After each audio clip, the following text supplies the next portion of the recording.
Listen, everybody, perception is everything. Think about it. If you're in a relationship with a narcissist, a lot of things that they do can feel unbearable. But consider this: we minimize the things they do while convincing ourselves to believe it will get better, just so that we can justify staying in that situation. All the while magnifying the pain that we feel from walking away from them. And we want them to self-reflect, change, and do better. But maybe if you change your perception, you will see things differently.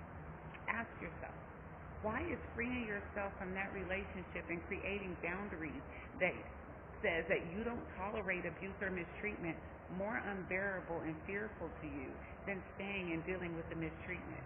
What do you really fear? If you have the resilience to endure all the things that you're going through with the narcissist, then you are also strong enough and resilient enough to make it without them.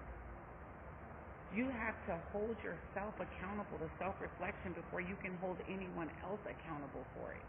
It doesn't matter if your feelings are justified or if that person is right or wrong.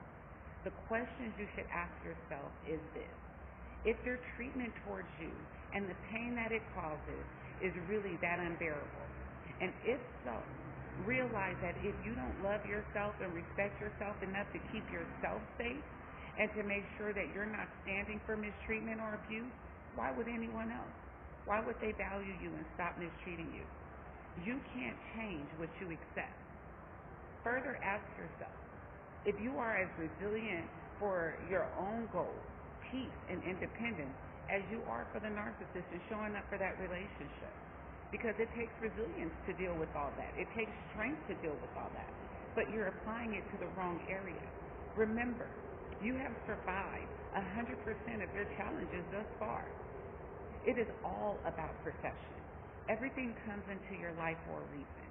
Either you can learn the lesson or you can stay in a cycle.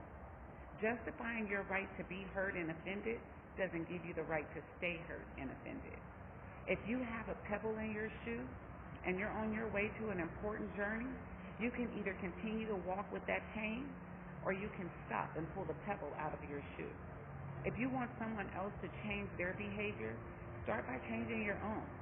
Make it clear that you will not deal with it by valuing and believing in your own independence, resilience, and your own strength and wisdom for your own best interest over theirs.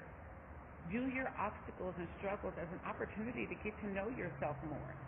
See, everything came to teach you, why does it bother you so much? Why don't you change it? Look at yourself. We are merely a sum of all of our experiences and how we have learned to perceive them. You can change your perception if you want to. You always maintain the power to redirect your path and make more ethical decisions that are in your best interest and maintaining a peaceful and loving approach while doing so. The more that you make the right decisions for yourself, that makes you feel safe and at peace no matter what you have to let go of, you will start to value that feeling over the pain that you're fighting for someone else to change for you. But if you make decisions to make excuses for others to stay in your life when they are nothing but a distraction or pain, you give yourself the right to not trust yourself to make decisions that are good for you. Don't be so invested and focused on the outcome that you invested in previously. Rather, be willing to stand on what's right and what makes you proud of the choices you're intentionally able to make today. The consequences is your strengthening yourself, your ability to trust your choices, and you will become more willing to shift in any area that you need to allow yourself to follow a path that's more in your best interest and leads you to more peace in the life that you are actually trying to create with the person that doesn't want to create it with you. But hey, that's just been my take on things. Be a blessing so that you will be blessed.